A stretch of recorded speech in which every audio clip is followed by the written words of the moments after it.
coming. I'm going to start the meeting, call the meeting to order, and we're going to start with the treasurer's report. Teresa Gately is our treasurer, and Pam Palmer over here is our vice president, but she's acting as secretary tonight because he was out of town. So, all right, we got it. Stand right. Okay, all right. So treasurer's report, our current balance is $14,849.63. As you can see on the agenda, we need to order more flags, and then we're getting thicker stakes for the signs because, you know, we put out a lot of signs and they, you know, the wind and everything. Lovely rocky soil doesn't do so well. Exactly. The other things we have coming up, we're going to be doing our annual school donations, the donation to the church for the use of the facility, and Round Rock Serving Center. And then we'll have our Easter egg hunt in April. We also have the garage sale in April, but there's never really an expense with that. So, but the Easter egg hunt runs between $150 and $200, just the different things for it. So, any questions? Okay, all right. So there's our report for that. So thank you, Teresa, for doing that. All right, so then we're going to move on to our speakers. We've got several of the city people here who are each going to talk for 10 or 15 minutes or however long. And then if you can ask questions, then you can also save them for the end because obviously we've got a full agenda for tonight. So I think we're going to start with Joe. Is that right? Or you want to go first? Okay, well, come on. Please do. So this is Erin Jackson, right? Is that right? Yes. Yes, thank you. So, and then I forgot, now tell me your assistant. Steven, okay. You're gonna be right here in front of that camera. And I'm gonna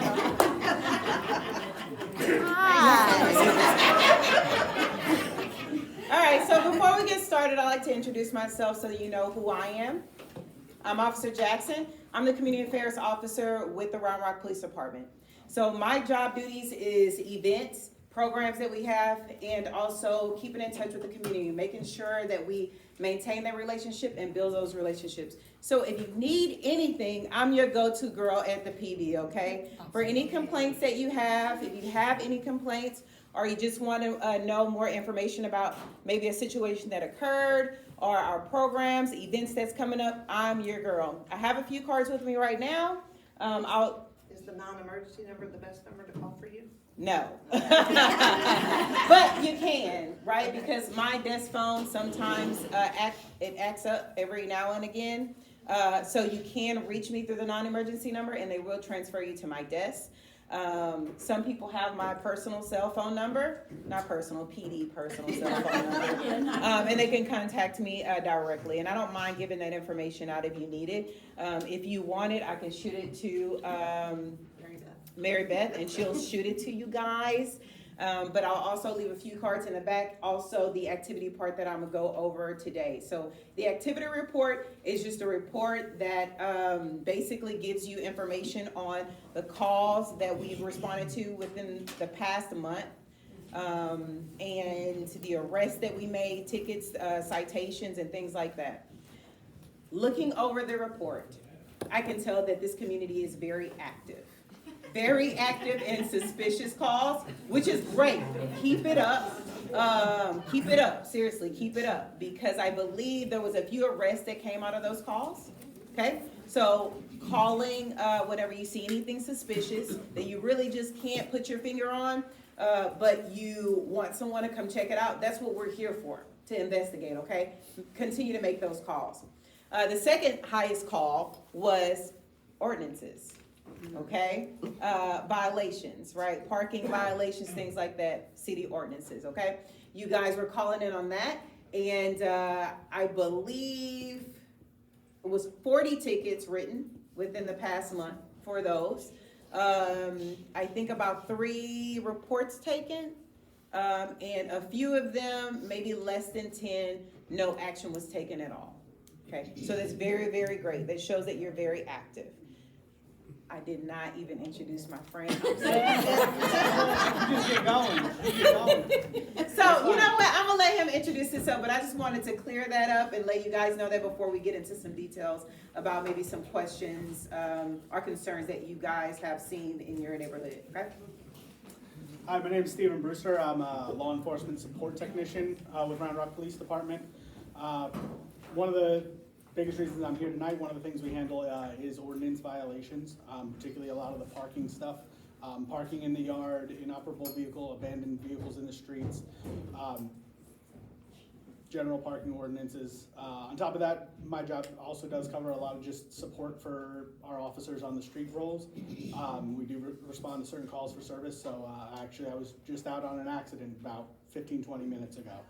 So we respond to help block, control traffic for things of that nature as well. So let's get into the topics for tonight, okay? I'll start with one, and Yes. then it's the parents who keep parking on Deepwood Drive to turn left to go pick up their children, and they're blocking all the way down across the bridge. I get calls 3 or 4 times a week. And I try to call y'all, and I tell people to call the non-emergency number, and I've talked to the principal. I don't know what the solution is, because Okay. obviously they're lined up there blocking traffic. So that is going to be something that we have to communicate to the schools about. All right, I will CC you on that email, but we're going to reach out to the schools to see what we can do about that situation. That is going to be the jurisdiction of Round Rock ISD PD. Okay, they're responsible for a certain area around the schools, and traffic involving the schools. Now, do we still have jurisdiction? Absolutely, right? It's in our city, it's in Round Rock. But we try not to step on toes. So what I will do is reach out to them, and we will start communication and talking to see what we can do to better help that situation. I don't want to tell you that it can be solved just like that. That just might be one of those things that you have to deal with for a while until they can figure out maybe a different way of, I don't know, changing the traffic to come pick up the kids or something like that. I am not sure. As a matter of fact, I'm not on the street, so I'm not familiar with correct. I have a solution. Yes, sir. I live right down the street from there. Hold on, wait, you gotta raise your hand and I have to call it. Yes, sir, right there in the red. There's alternatives, just don't go that direction. That is also true, my friend, and I like that one. Go the opposite direction. Drive a Yeah. little further. Yeah, Well, when they had all that construction, I had to drive all the way back to the hill to get around. correct. We are a creature of habit though, right? And a lot of people, they like their routine routes to and from where they're Well, going. what about emergency vehicles can't get through? Oh, we will get through. Yeah. I promise you. Larry in the back. That, I would not be concerned about Larry in the back, that. raise his Larry, green jacket, or gray, or tan, one of them. The only complaint I got about that down at Deepwood, they're in the left turn lane and just sitting there, they're blocking up all the way to. Yeah, they won't move. On the bridge. Yeah, they don't. That's the complaint I For have. 30 minutes. They So- should be in that left turn lane, just waiting for their kids to get out. For 30 minutes. Yeah, it is 30 minutes.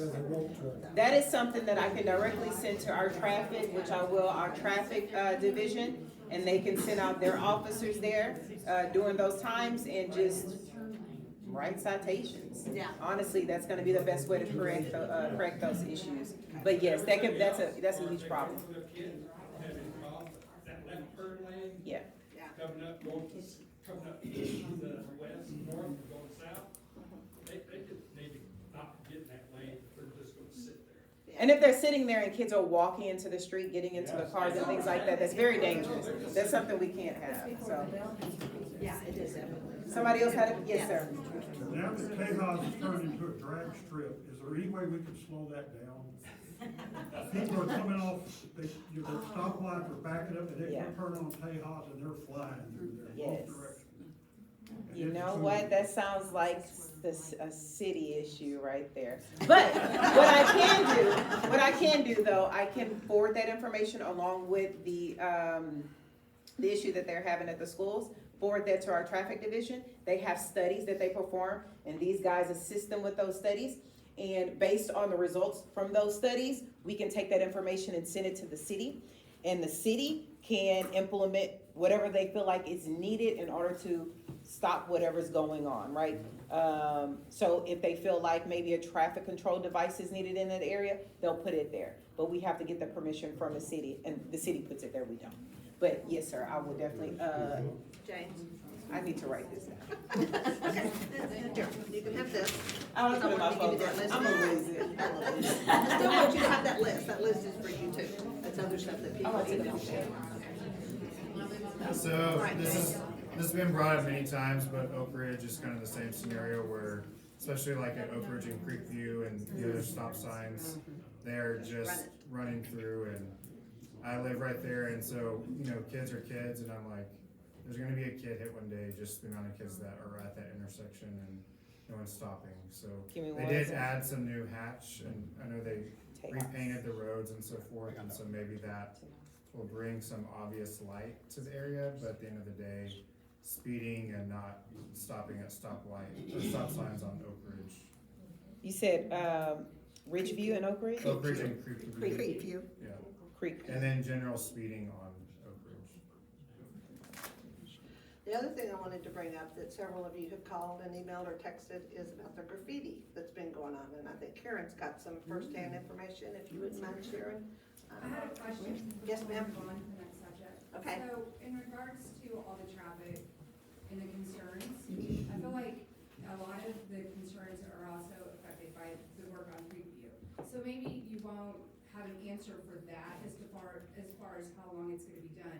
But when you're having a conversation with the city, can you bring up that the traffic on Tejas, the actual traffic on Deepwood is affected by how long it's taking for Creekview? Because that's a route for a lot of parents. That's a And good a lot of point. those parents don't have options because, our neighborhood has become, a younger neighborhood with more kids going to that school. Yes, ma'am. And if we live within a mile, I think it's 2 miles of the schools, nobody can get any kind of transportation for those kids. So all those parents are having to pick up those kids, and there's no way around that.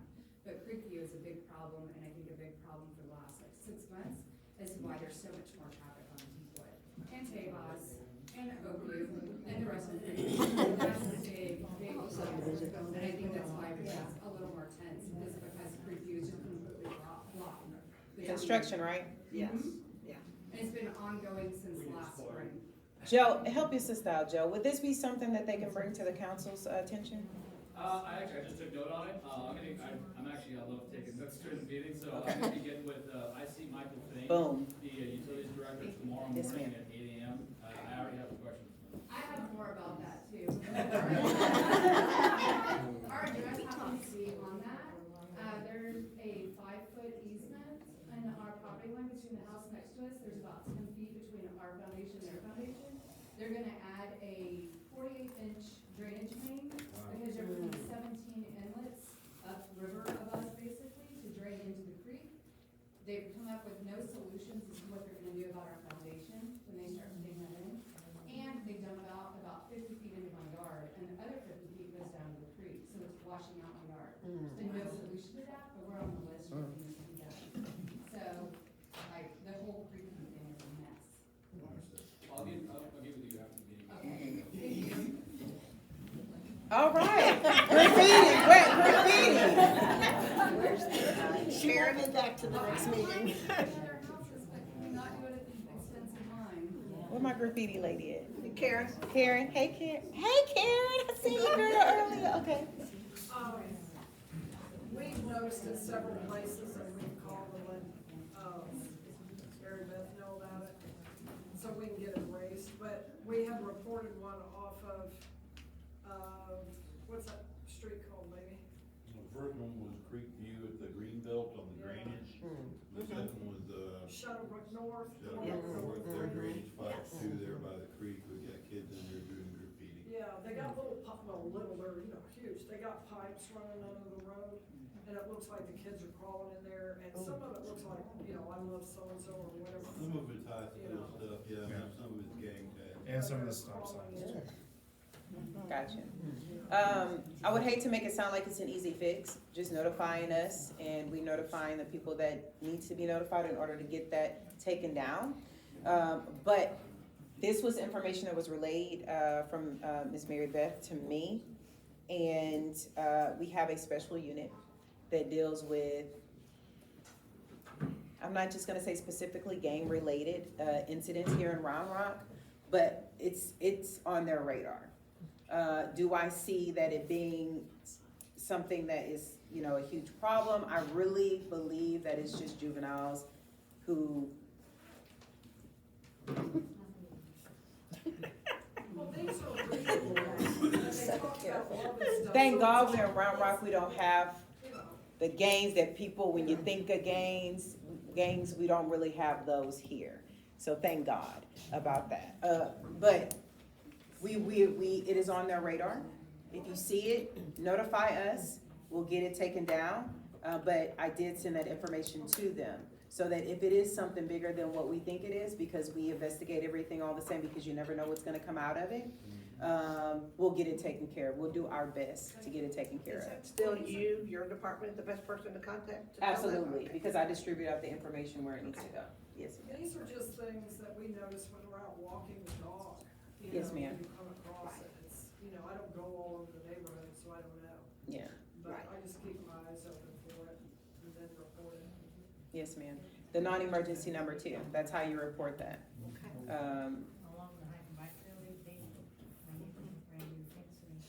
Okay, anything else before we get into abandoned vehicles and parking violations? I think you can move on. Yeah, we've got lots of topics to talk All right, this is my guy, okay? This is what they do. And I know there was a lot of specific things that you guys seen in your community that you wanted to address with us, that has been an ongoing issue. And I'm not going to point fingers, name names, drop any addresses. We're not doing that. But I will tell you some of your concerns, we're already on top of it, okay?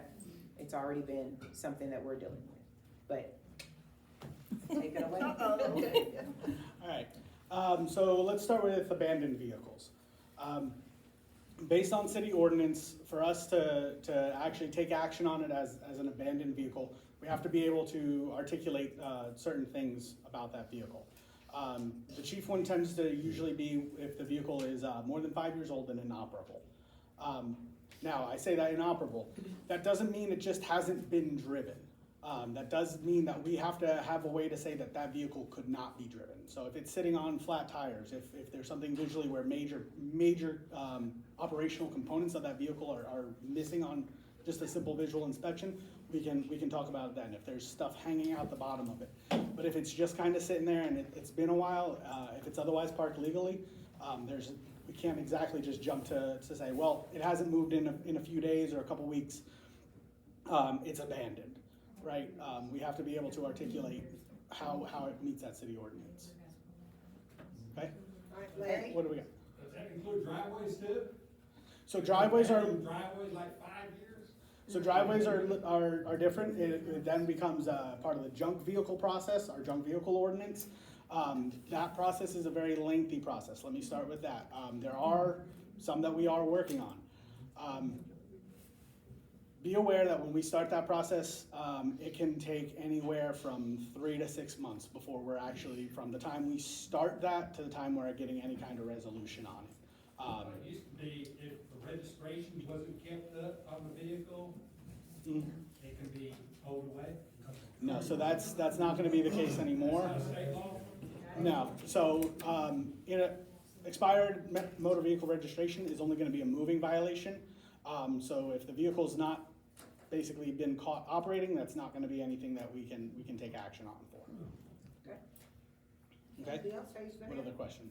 And just to give you a little bit more information on why these things are a little tedious for us, it's because whenever we deem your vehicle inoperable and it becomes an abandoned vehicle, we're taking your property away, okay? We give you a certain amount of time. If you don't act in that amount of time, we take your property away.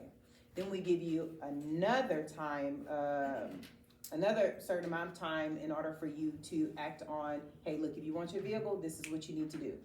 And it's short. Once we don't get a notice from you or you don't act on that, your vehicle is either gonna be destroyed or we're sending it to an auction, okay? And this is people's property, okay?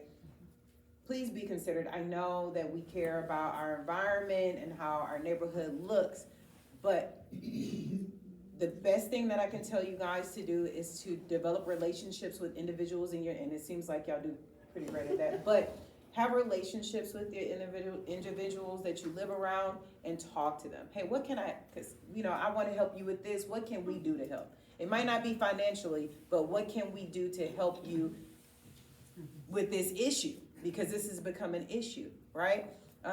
People are going through hard times now. And believe it or not, being on the street and dealing with some of the people that we come into contact with, there are a lot of sad cases. So you never know what people are going through. So just be mindful of that. And I'm just putting that in your ear because, it's hard out here for some people. It's hard out here for some people. And that's all I'm gonna say. But, and continue. All right, another one I know there were some concerns about are parking in the yard. So under city ordinance, you can't be parking in the grass area of our front yard or side yard. That is something that we go out and we will tag those vehicles as we go through on patrol. My unit is currently 5 of us,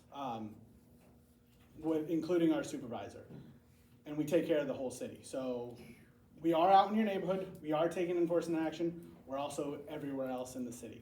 So we may not be on top of everything every single day. If you have complaints, again, call them into that non-emergency line and that can get us out here faster. Any questions on that, I guess? No? So also I don't know if you, because my mom's probably somewhere else, but I don't know if you touched on what you do, right? Parking violations is not all that they do, but predominantly it's kind of their thing. Simply because on the streets, we have to use our resources that we have for other priority calls. Not saying that these aren't important because they are, but of course you have accidents all the time. People don't understand how many people are leaving this earth all the time, and you get tied up on these calls for hours sometimes. Also, I did notice that domestic calls in your area it's higher than normal, right? We get tied up on those calls as well. So that's why we have them, to be able to help us with the things that we can't manage because we have to prioritize our call. So they help us with parking violations and things like that. Not only do they do that, but guess what? When there's an accident that drops, or there's a huge scene of collection of evidence, and we need to release some officers because another call dropped while we was working this call, we use them. We pull them off the street, they come collect evidence, they block traffic for us when we can't get maybe fire out there because they're caught up on some medical call or whatever. Like, our resources, we have to use them wisely, so we prioritize our calls. And you guys have been very active and continue to be active, but y'all been very active at calling in those ordinances. And we need y'all to continue to do that, because even though you don't see us out there physically looking at the vehicle, inspecting the vehicle, we are doing something about it. A list was given to us, okay? And I'm telling you, he knows this list already. He's like, I already know, it's already active, right? We already have active things going on in these neighborhoods. We already know that. We've already contacted that person. We're in the process of doing that. Y'all might not see that because it's not happening right now, but it is happening. So kind of fair. Okay. Yeah. Thank you. All right. One more question? Golf carts. What about? I see people on golf carts in the neighborhood, and I don't know if it's even legal for them to be driving a golf cart. The people that have little kids that were driving a golf cart, I No, not on the roadway. Years now. And every Monday, Okay. and I was really concerned because I saw the kids on, Yeah. and everybody else I haven't seen the kids for at least 2 years on the golf cart, so that's done. But I see adults, and sometimes it's kind of dusk, no lights. Yes, sir. Okay. Call it in, because that's important. We've been having some issues, not in this neighborhood, but in other neighborhoods, with those golf courts and, what do they call those, dirt bike things? Dirt bikes, yeah, those. We have been trying to crack down on that heavy, super heavy. So if you see it, call us. If you see them pull in a driveway, if you can provide that address with us, that would be great. That way we can make contact with them. Yeah, anything dealing with kids, especially driving at night, no lights, or it's hard, you really can't see them. Please do call in. Yeah, definitely call. Okay. Thank you. Yeah, So is it a violation to have golf carts? on the roadway, yes, it is. Even if it has lights and signals and License it plate. indicates The slow slow moving traffic. vehicle. I understand the children driving around. Right. Cause I've seen children kind of driving around crazy and stuff, but the golf cart, sometimes we use ours, but we have lights on it, we have signals, we have a horn, we have seatbelts. We have the. According to my knowledge, not on the roadway, but guess what I'll do? I'll go look it up and I'll send it to this lady right here. And I'll post it. And that way y'all can see. Everybody will know. To my knowledge, no, it's not supposed to be on the roadway. I don't know if it's equipped with the things that yours has, if it makes it okay. So we will address that and we will post it on there, but I need to do my research. Yeah. Cause I can't tell you and I don't wanna lie to you.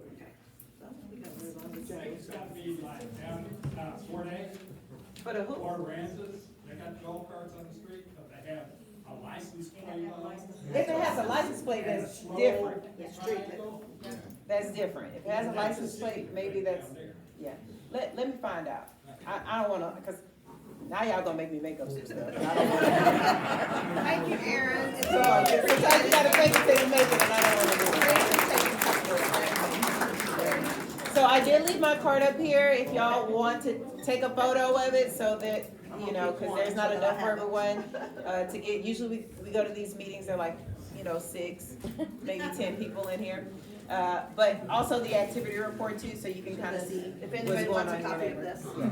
Okay. I can see you a digital copy. That'd be great, then I'll share that. Okay, great. Okay, Joe, you wanna come up with your crew and all of your neighborhood services people? Thank you, appreciate y'all coming. Oh, you're welcome.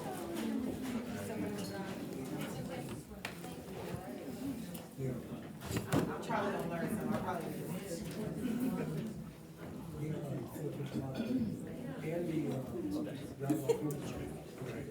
All right, so we got Joe Bree, Margie Lopez, and you didn't say it out loud. Yeah, I'm Devin Taylor. Grayson Roberts, nice to meet you. All right, neighborhood services. Perfect. Oh man, I love coming to Round Rock West because you guys I feel like a rock star with like a full stadium full of people. Because we've been to some neighborhood meetings recently where we had significantly less people. So I'm always excited when Round Rock West has a meeting because I know you guys show up and it's a pleasure. I'm Joe Bream. I'm the director of Community and Neighborhood Services.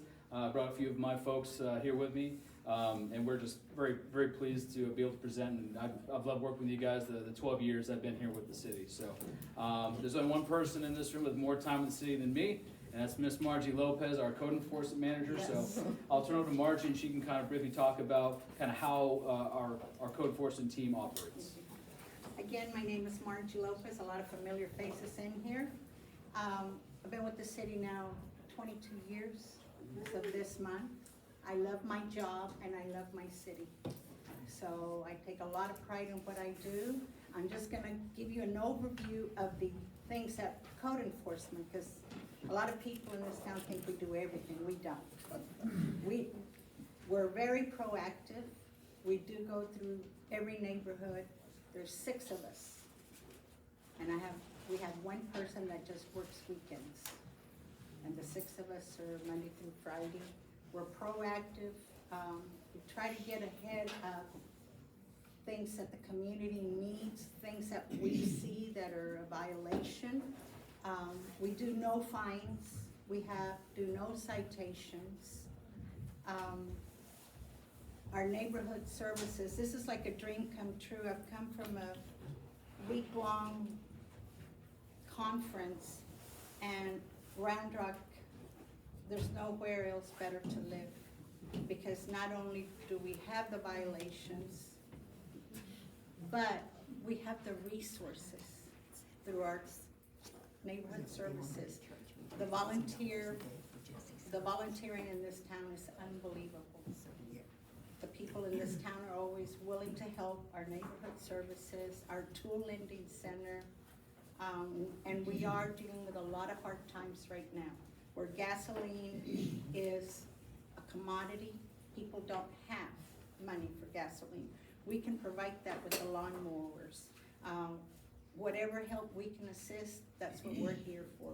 It's not about we don't live in a community that we have to meet a quota, no, it's nothing like that. We do a 24-hour respond. We acknowledge anyone's possible violations. We will let you know, give us 24 hours to respond. Yes, we do have a time. Things don't happen. I can't ask people to mow the minute I drive up. No, there is a time. We allow a 7-day with a courtesy door hanger. Most of the time, we get a response from somebody. No, a lot of people want to. They can't, whether it's health, whether it's financially, but however it is, we want to work with them. Public view is another thing that I have to really communicate this out to the community. A lot of people think we have the authority to walk onto your property and just start looking. No, no. Anything we view is from a public's view. A public's view can be the street, your neighbor. Keep in mind that all the people that surround your property, that is public's view of your neighbor. No, we don't hold a camera up. We don't use the little airplane drones. No. I cannot stand on a ladder to look over your yard. No.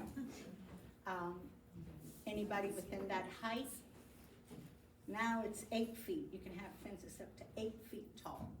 So it makes it a little harder because we only hire 6 feet or taller. But I wanted to really bring that up because a lot of people, when we get complaints, possible violations, they get all upset. Well, you didn't address it. We can't use the backyard, or we can't go walk into your property, no. It has to be in public's view. Is there valid violations? Absolutely. But until we give that to everyone, public's view, that's what that means. Sidewalks, streets, we can go into your backyard with your permission, and if we can view it, fine, but I'm not gonna stand on a ladder, on a bucket, or anything else to look over somebody's fence, no. Violations that we address: tall grass and weeds, brush, trash, rubbish, anything that could possibly harbor. Rodents, we got a big problem right now with a lot of rodents everywhere. No rain, nothing for them to eat. Then we have other animals. We don't deal with other animals. Anything that can harbor, can cause a health or sanitation, we will address. What else? Can you think of more? No, you did a great job, Marge. I think the only other thing I'd like to point out too is that, our code enforcement team operates differently than those cities around us. Take Austin, for example. In Austin, code officers will go from address A to address B. And in between those two addresses, they'll pass by 10, 15, 20 code violations, and they won't touch it. They are complaint-based only. Round Rock is different. Our officers are proactive, so if they're in a neighborhood, they saturate the neighborhood. They drive the street slowly. They're looking at all the houses. They address one house. They address all the houses with that same issue. Because what happens when somebody gets the courtesy door hanger for tall grass and weeds? Did you get so-and-so and so-and-so? Yes, we did.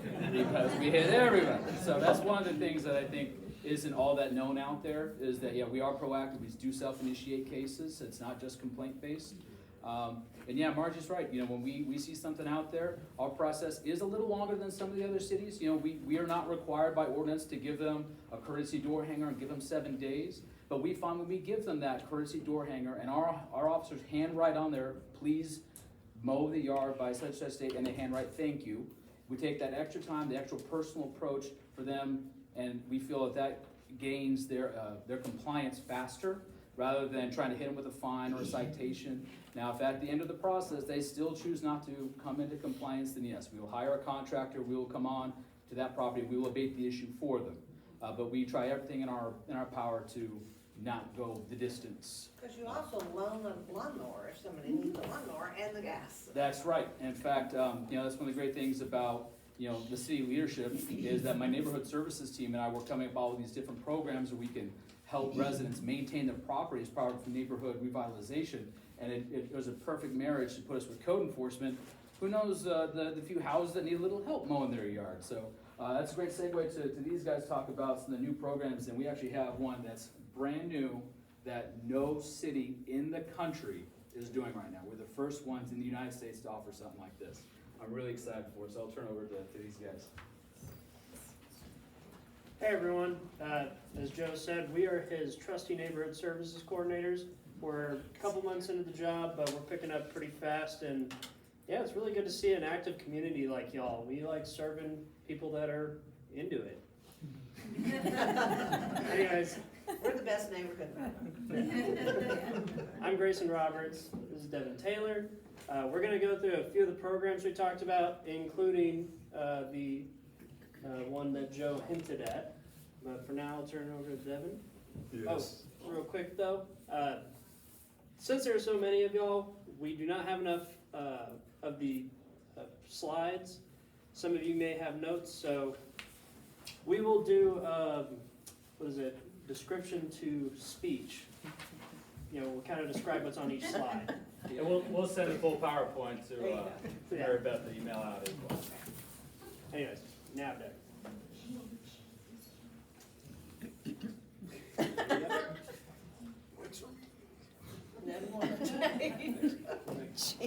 Okay, yeah, so to start off, we are gonna go over some of the programs already. So the first one, y'all are gonna be very familiar with, that's gonna be Neighborhood Movie Chest. That's gonna be a nice little time when you can get all your neighbors out, y'all can all sit down and watch a movie throughout the night. All we ask that's not a privatized event, is that's gonna have that inflatable screen that we all love so much. It'll have a Blu-ray player. It'll have the nice projector, all the cables and controls that you need to get it going.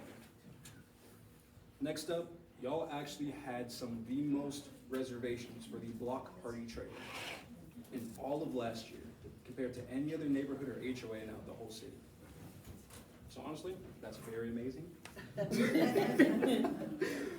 yeah, so as y'all know, it's gonna be the whole trailer that we will drop off and pick up for y'all completely free of charge. That will come with all of the 6 folding tables, the 3 picnic tables, the 32 chairs, all the yard games, giant Connect 4, cornhole, all the toys and little chalks for the kids. It will also have its own movie kit that we all can watch that while having y'all's nice little block party. It'll have all the trash cans and cleaning supplies that y'all need. And Devin, how much does it cost? Oh, it's completely free. It's free? Next up, we do have some of our programs that will go into property improvement. And first off, there's gonna be the curb painting kit. I know some of y'all will be aware of that. That is whenever it will have the spray paint, it'll have all the stencils that you need, it will have a wire brush, Sharpies, paint, that way you can make sure you're getting everything just right, and it'll also have gloves, and we're working on making sure that there's mask included, that way, just in case you don't smell too many chemicals. Next to that, we will also have our fence staining kit, which is also able to be reserved through our website, and that's gonna have the pressure washer provided and the paint spray. The only thing that's not included is the paint. Now, with that, once you're done making your fence look all nice and beautiful, as long as you have at least 30 linear feet of square feet facing any type of street, or as we prefer, city use, then you are able to have a rebate given to you. Okay.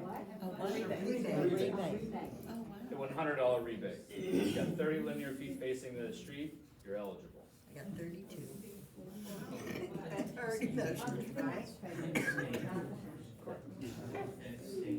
And then up next, we do have our tool lending center. I know some of y'all are still gonna be aware of that. That is something that Joe definitely implemented back over in 2014. And that's mainly gonna be used for large events such as neighborhood cleanups, other organized events with nonprofits, but the main goal is to beautify something in a large number. And that's going to contain all the lawnmowers, the weed eaters, yard tools, hand tools, chainsaws, pole saws, and many other DIY equipment. And with that, of course, we have also deployed it not only for neighborhood cleanups and other beautification projects, but also in emergencies. Such as whenever the tornado came out, Joe was one of the first people that the city relied on. That way they can get everybody together in the neighborhood and everyone can get a tool and they can go and start cleaning everything up and get it done a lot faster, because we're not always able to rely on everybody else, but you can always rely on your neighbors. And Joe, of course.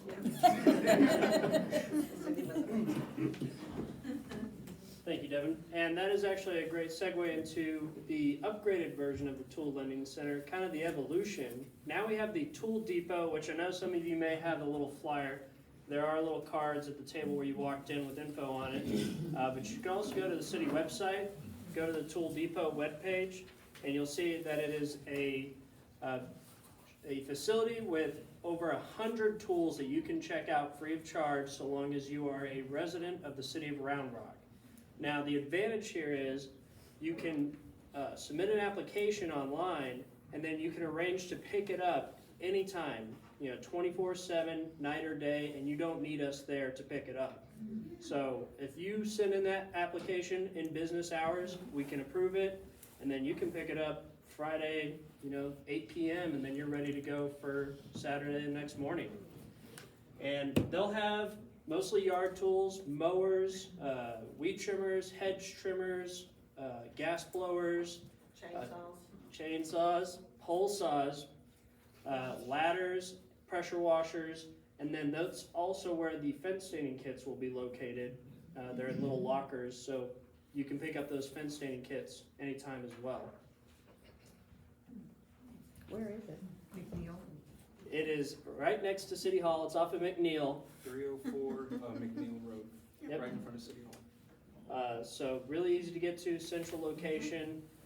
And what's great about it is we use these Bluetooth master locks. And so this is part of the application process. You will have to create a master lock account and use a smartphone to download the app. That will enable you to get into the shed anytime once you have an approved application. So the first time you submit an application, make sure you give yourself a couple of days leeway because it'll take us, we have to send you an email with the master lock account. You have to accept that. And once you've accepted it, then we can approve your application. But from then on, as long as you keep that master lock account and you keep that app, it gets much quicker. You just send in what tools you want. So long as it's during a business day, we can approve it and you're good to go. And how that process would work, you get the app, you go to the tool center or the tool depot after we've approved you, grab your tool, and you have a 4-day window to use it and return it. You can, pick it up and return it at any time in that 4-day window. Once it's returned, we have our own team that will service it and maintain it, so you don't have to fill it up with gas. Don't put any gas in it. It'll be all ready for you to go once you come pick it up, and then we can get it ready for the next person. And what's really great about that program as it relates to code enforcement, so code goes out and leave a courtesy door hanger for, you name it, tall grass and weeds, low hanging branches, whatever. On the back of that courtesy door hanger is information about the tool depot.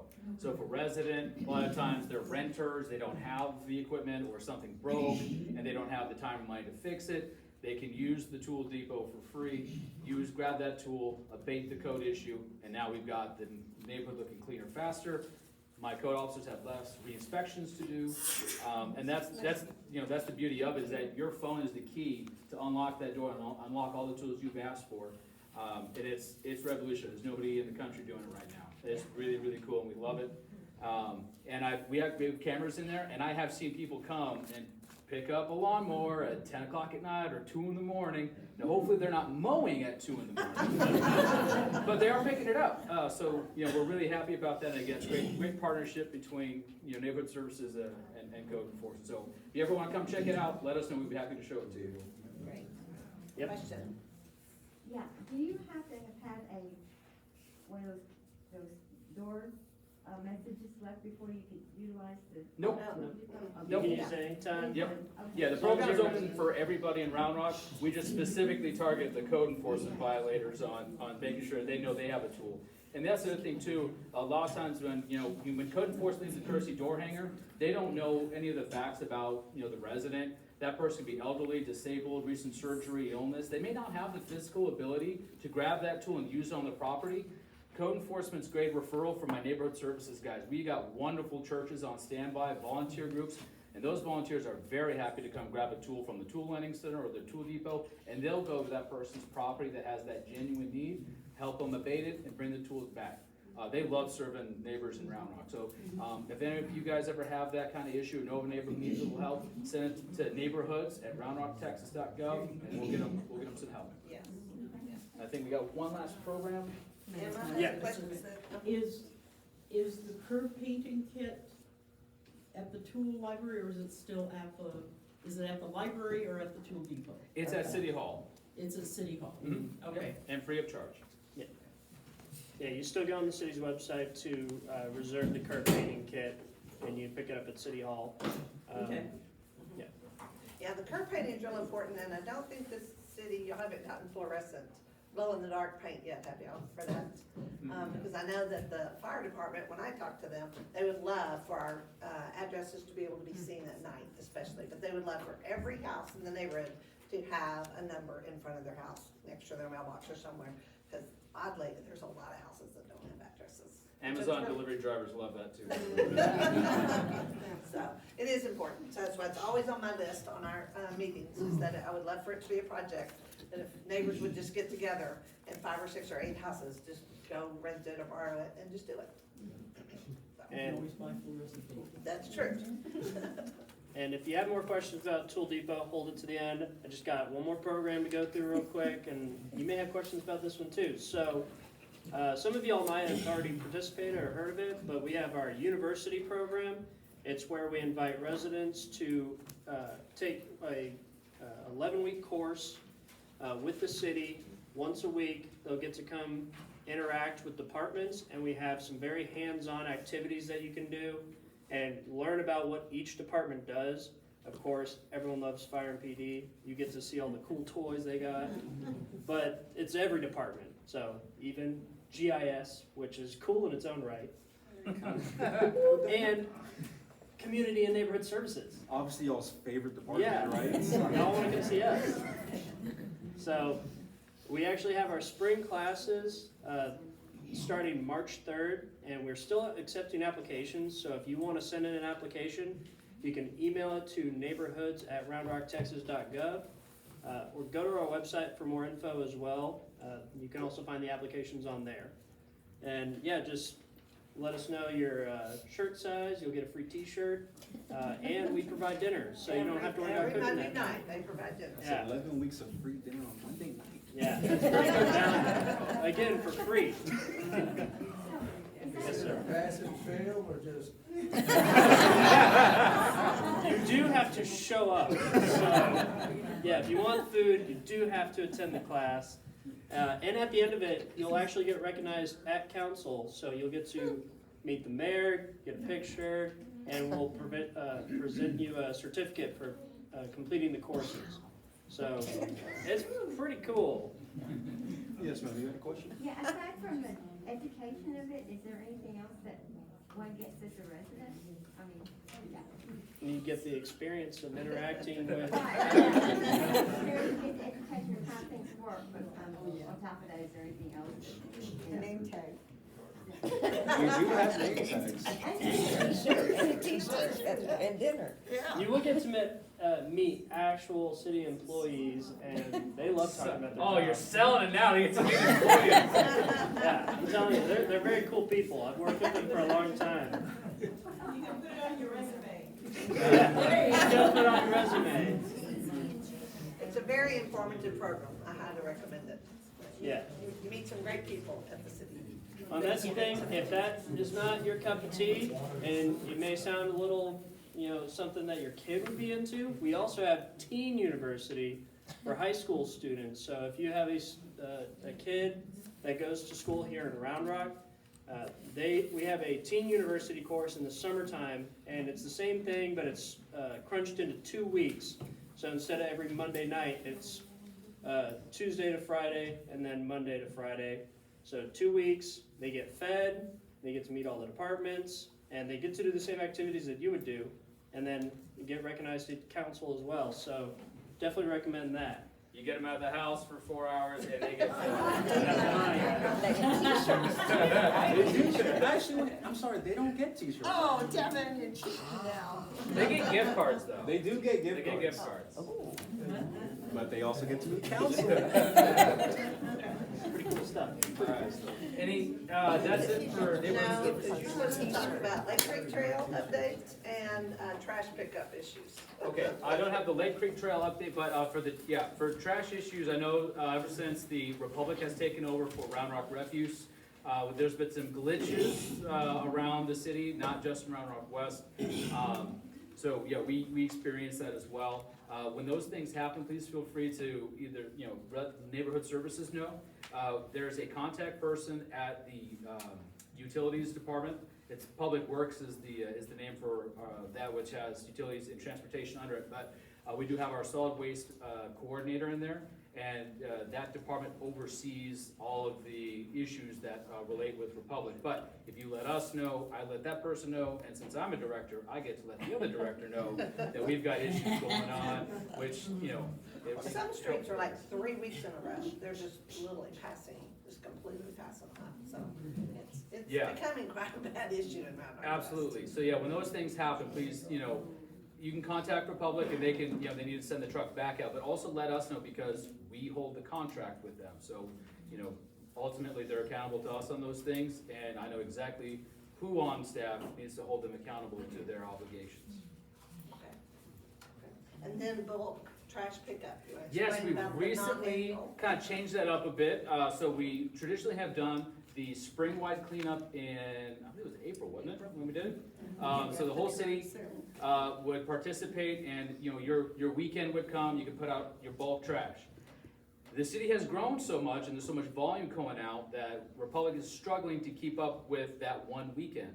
So instead, one of the things that we've thought of that help make it more efficient and usable for people is that instead of waiting until 1 month in the year to do it, every house can call in their own individual bulk pickup when they need it, and you get up to 10 cubic yards free. So How many times a year? once. So each address is once a year. Each address is once a year. You call into Republic, and you can put your items out the day before your regular trash day, and then they send through the rear load trash truck, and those guys will take those items, put it in, and haul it off for you, so that way you're not stuck holding on to the stuff waiting until April, that's next April. We're still working with the communications department on some flyers and some diagrams, because trying to explain what 10 cubic yards is difficult. So we're working with them on that, but yeah, when we have that solidified, we'll mail that out to all the neighborhood leaders, including Maribeth. We'll share it with you guys, and we'll push it out through the city's normal channels as well. You said day before? Correct. But it comes on Monday. Mm-hmm. Put it out Sunday? Yep, yeah, you begin placing it out on Sunday. Because they may come as early as 7 a.m. Mm-hmm. So that's why they want to pay before. Yep. Excellent. And then on the Lake Creek Trail, I had someone text me today that evidently every day about 5 o'clock, there's someone on a four-wheeler that's going down the trail and chasing the deer. And some of the deer are getting injured, and they would like someone to look into that. So it's a black and red four-wheel, what do you call those things? The ATVs. Yeah, that one. Which trail is that? I guess it's running back behind, Lake Creek and Bondwood, back in there. And that's, I think, where there's some construction, and they're kind of running through the construction and across, I don't know, it was, anyway. Yep, I took note of it. Any other questions for neighborhood services? Yeah. Huh? Do you have any idea that it was supposed to originally be finished July? Joe was gonna give me an answer for that. I can. This is the completion of Lake Creek Trail, or? Okay. Yeah. Okay. Because there were issues with engineering or something. Well, and I think one of the companies that was hired went bankrupt, wasn't part of that.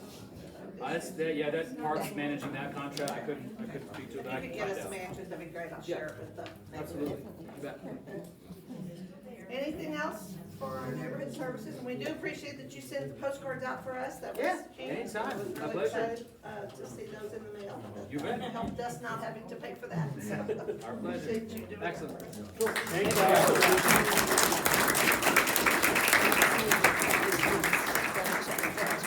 And next, we'll have Sheila, if you wanna head up this way from the Lutheran Church.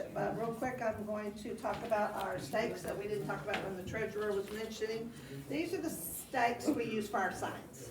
And these are what's called the flimsy ones. And the two people who put out our signs for all the many different events and the meetings and all that, they're very sweet. But right now, it's obviously wet. But sometimes it's not, it's very dry. So they get bent and whatever. So we've been going through them, they've been switching them out. This is really what's called the heavy duty. The bottom is much thicker. I don't know how many fell in there. And obviously this one has broken. I mean, they're not foolproof, but this is a general idea of what we're gonna order next. So I just need somebody to make a motion that we can order. I think we need about 100 right now.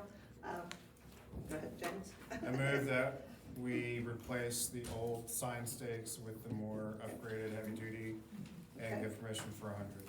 Okay, and a second? Okay, that's Kathy Rutherford, second. Okay, all in favor? Okay, all opposed? Okay, motion carries. Okay, this is Sheila. I'm right here. Okay, I'm right. So I've been working with, I was at the meeting, I think in November, which briefly talked about this, and y'all said we need some numbers.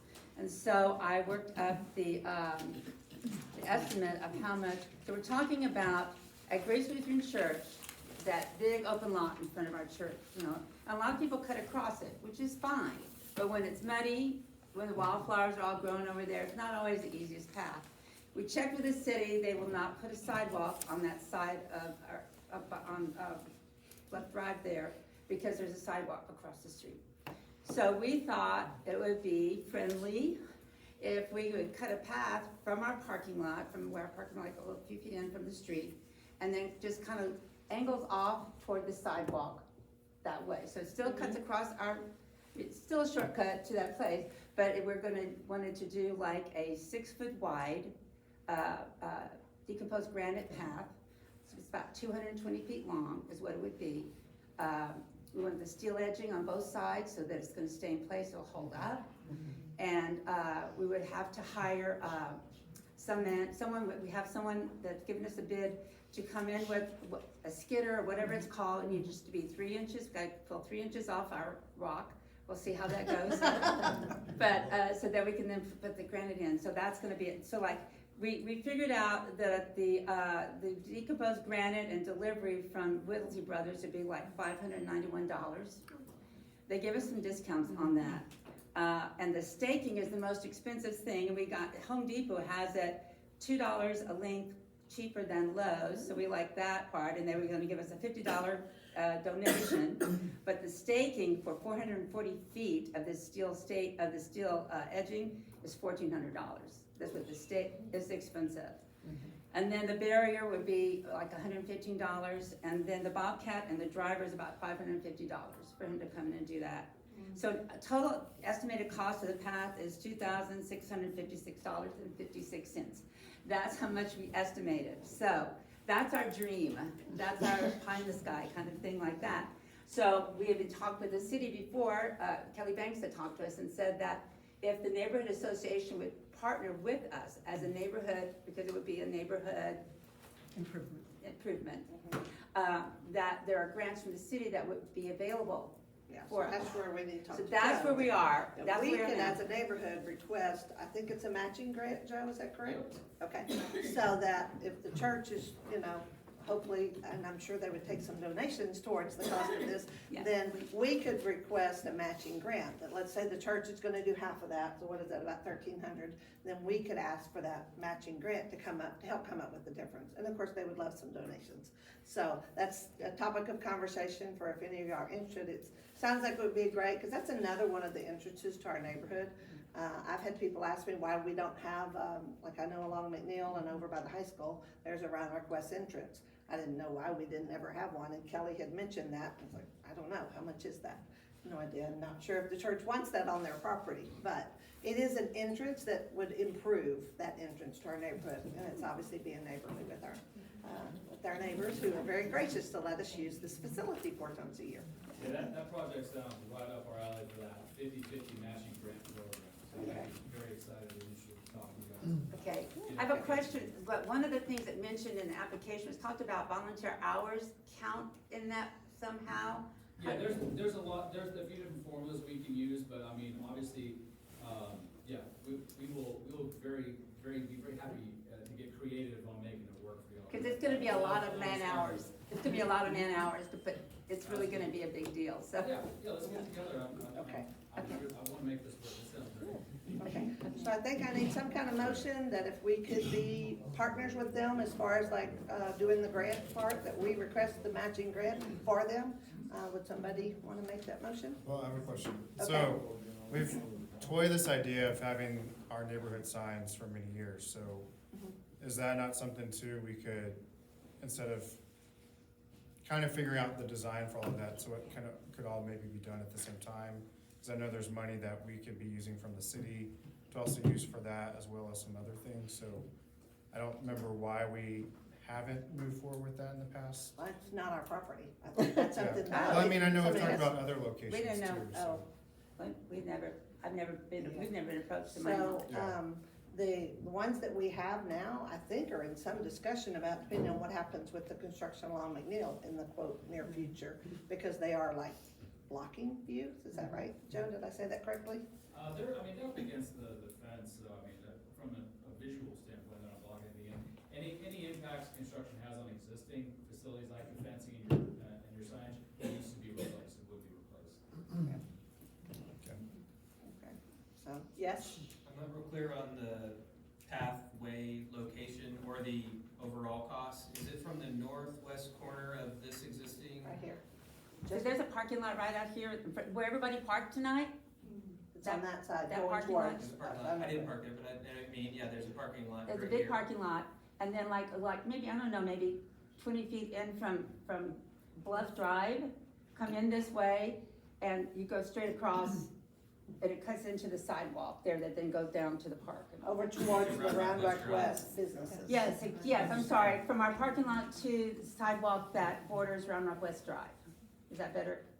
I think so, yeah, looking at the map, I think I know what you're talking about, Yeah. and this would just be for pedestrians that otherwise cut through there anyway, is that what we're talking Well, about? it's 6 foot wide, it's gonna be 6 foot wide, so we're hoping like strollers and like bikes, it's gonna be, decomposed granite, so hopefully we take, people wanna bike through it, it's a pathway. Sidewalks and whatever. It's a pathway, you're not gonna get all muddy, and that's been designated as a pollinator garden by the city.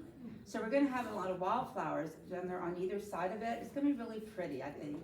But then that way you can like walk through the wildflowers. We have mentioned, maybe we're gonna check with the scouts to see if they could do like, build us a couple of benches along the way, like you need to sit down, just something to beautify it, yeah. So anyway, just kind of make it a lovely way to go instead of through the mud and. Walk it to the end of the sidewalk. Yes. Across the street. Yeah. That's what we're doing.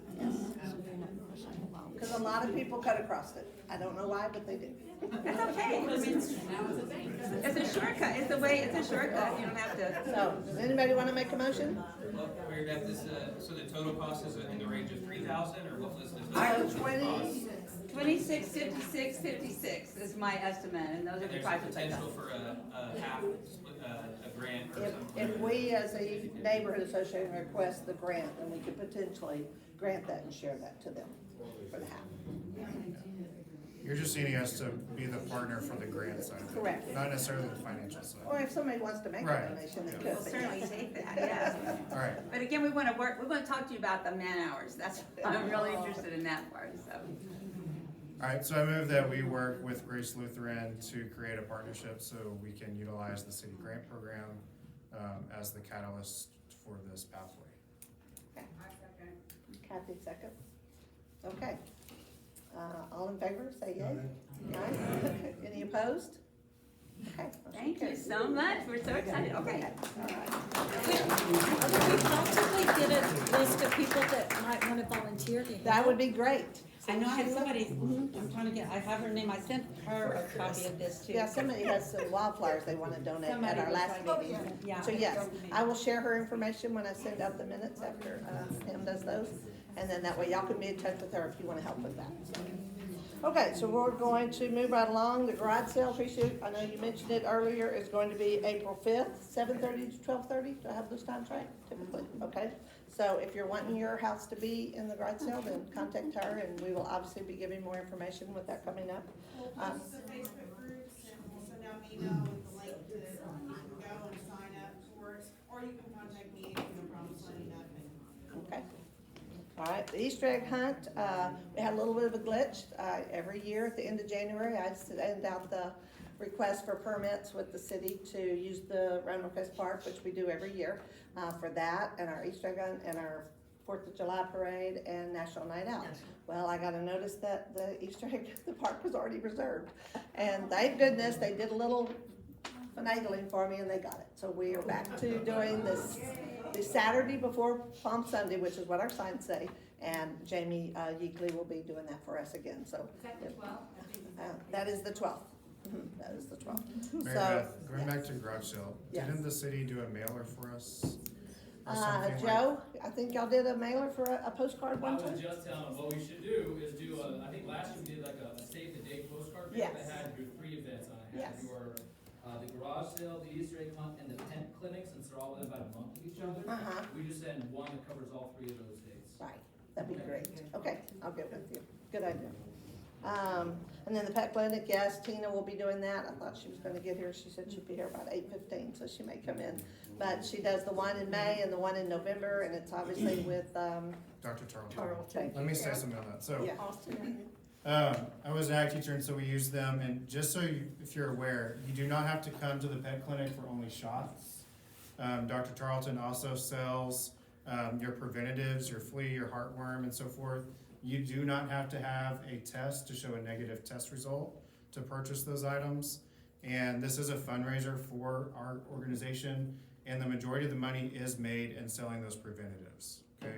The shots are sold at such a discount that, you know, there's not really margin for them to give us much on that. And also for the shots, another thing for everyone to consider, especially with all the construction coming up in spring, if you do not have your pets vaccinated for rattlesnake bites, they also do rattlesnake vaccine as well. You do have to go to them. It's a multi-dose vaccine, so if you get with Lana and Dr. Tarleton, they can let you know at the time when you get your vaccine, what is the next date, roughly when you're due, and they have pet clinics basically multiple times a week, every week throughout this entire region. So, you know, that's a very good way to protect your animal and prevent a death when we have that issue here, so.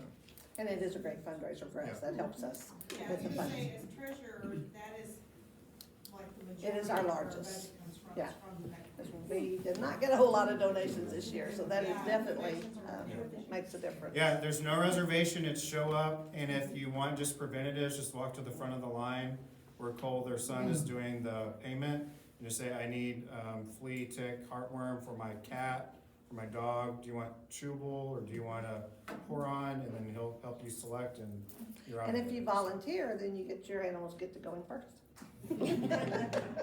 So, Memorial Day flags, we need to order some more, but we also need to, you know, as people have moved, John is needing 2 volunteers. He did not get back with me about what streets, but there's 2 streets that do not have any flag captain for those streets. So if you would like to consider that, I put his number there for you to contact him directly, and the dates. The typically, I know sometimes they get put out maybe a little early and get left a little late. If you could, please don't pick up the flag that's in your yard because they count. You know, every route has 24 or 30 or 32, and then they come back going, oh, I'm missing flags. So they're gonna come back and get them. It's just some people do it a little different days. But we try to do it the Friday before the holiday and then the Tuesday after. But obviously when 4th of July falls in the middle of the week, it gets a little different. But they'll be putting those out. And I love driving through our neighborhood and seeing all the flags. I know most of you do too. And so it's very patriotic.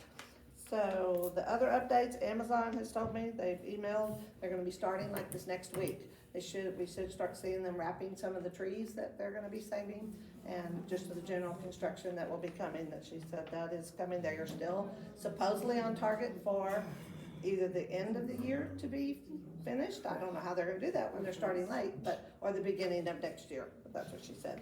Dam 101, Greg said that they're on budget and on target. Yes, Joe? Regarding Amazon, one of the other guys on my team, I've got community enhancement technicians. I've got 3 of these guys, and their responsibility is right-of-way maintenance. So, litter, illegal dumping, that kind of stuff, these guys take care of that.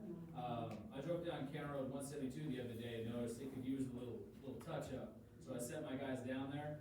They set a new single-day record of 472 pounds worth of trash. Wow. County Road 172. Okay. So, it's looking way better now. Thank you. So we're happy with this. Thank you, Joe. So, and we appreciate that, because yes, sometimes it can look a little trashy. So, our next meeting will be in May.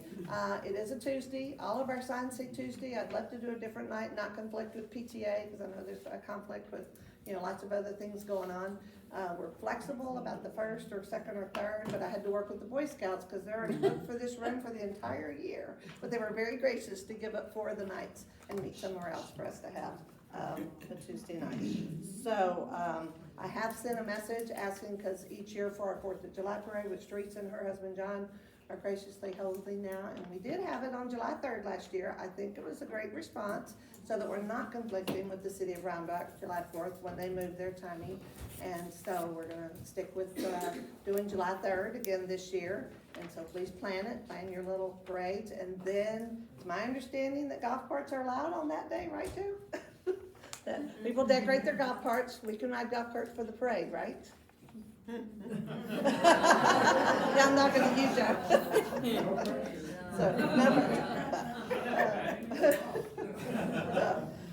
We also last year helped, the food pantry was very, very low last year, and we did a food drive that you could either come up and dump in the back of our truck, or we had some cans around at different areas of the neighborhood.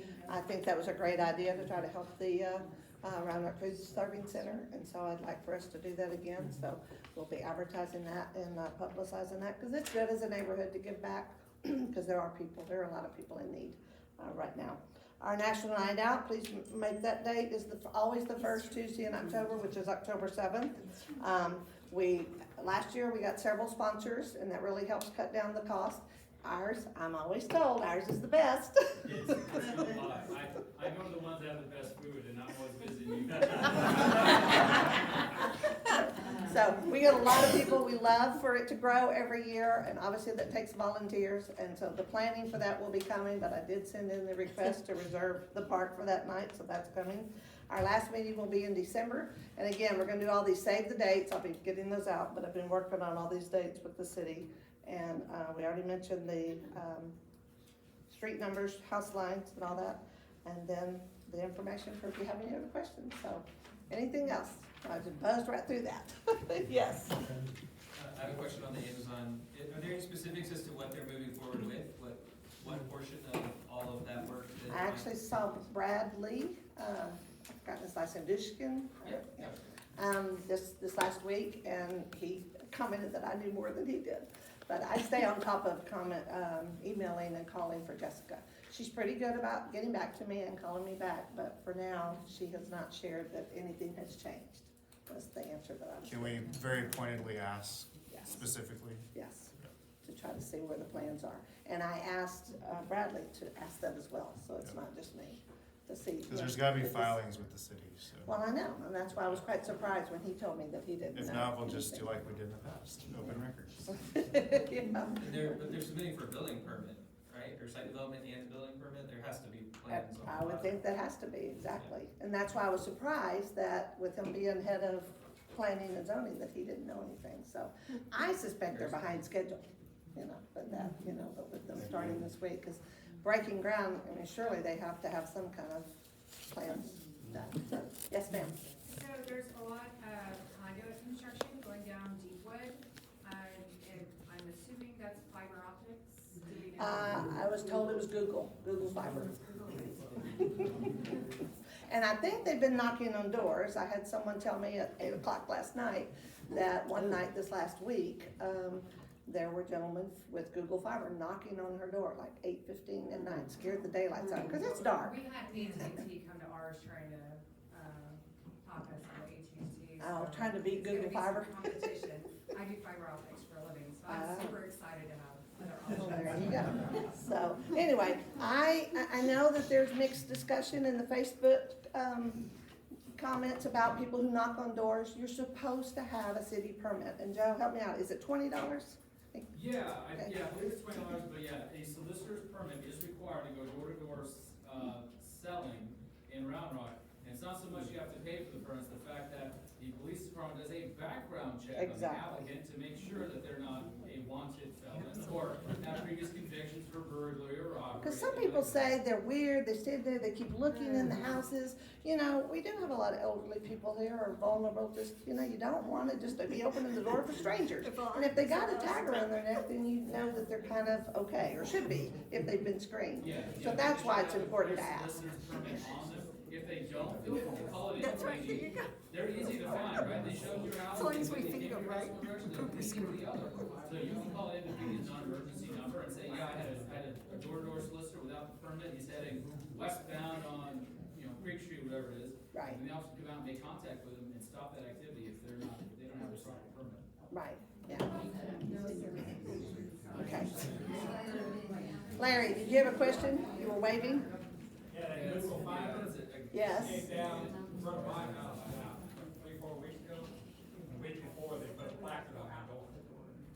Okay. Saying the date they're gonna come down. Okay, so they notified. Okay, so that's good.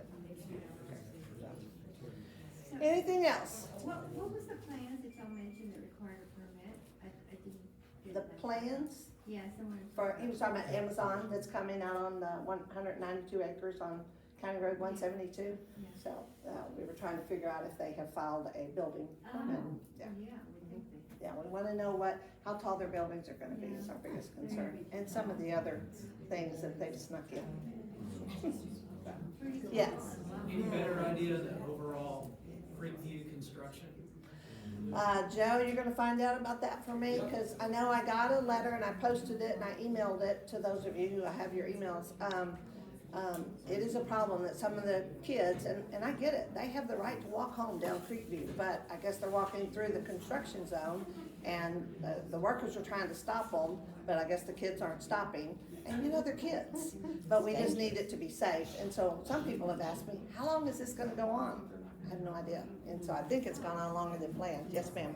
Going back to Amazon and road construction, there was talks about them trying to readjust the road at McNeil. Is that still a thing or no?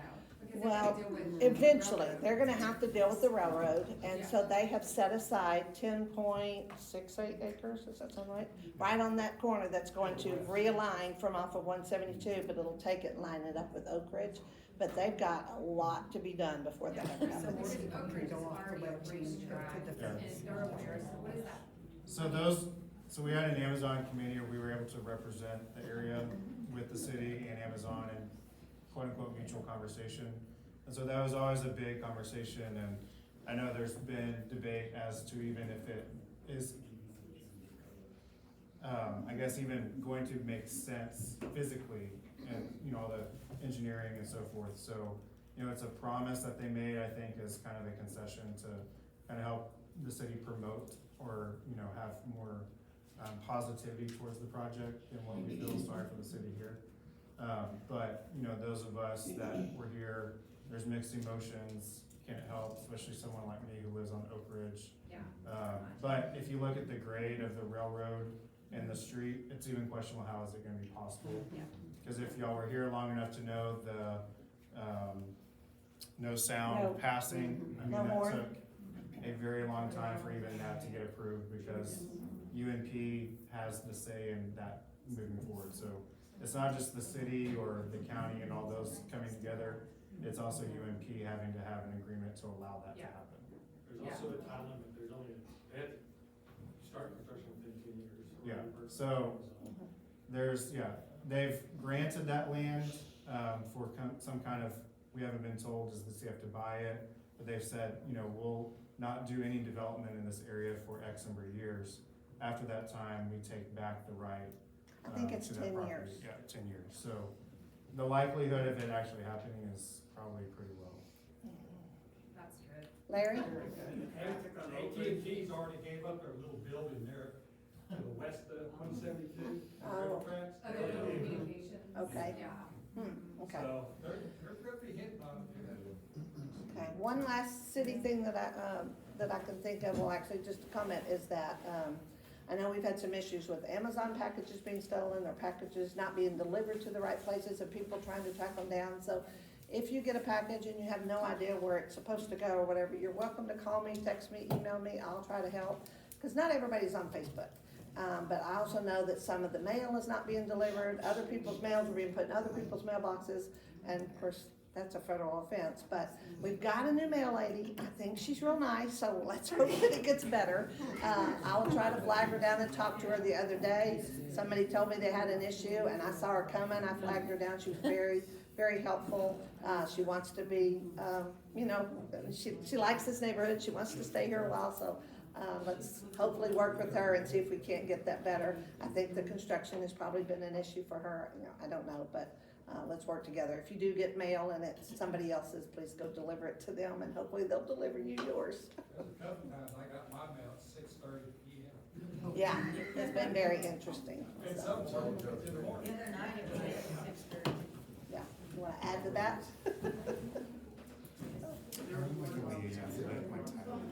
Okay, all right, no other discussion, the meeting's adjourned, thank you for coming. I was on there. Thank you for the city for coming.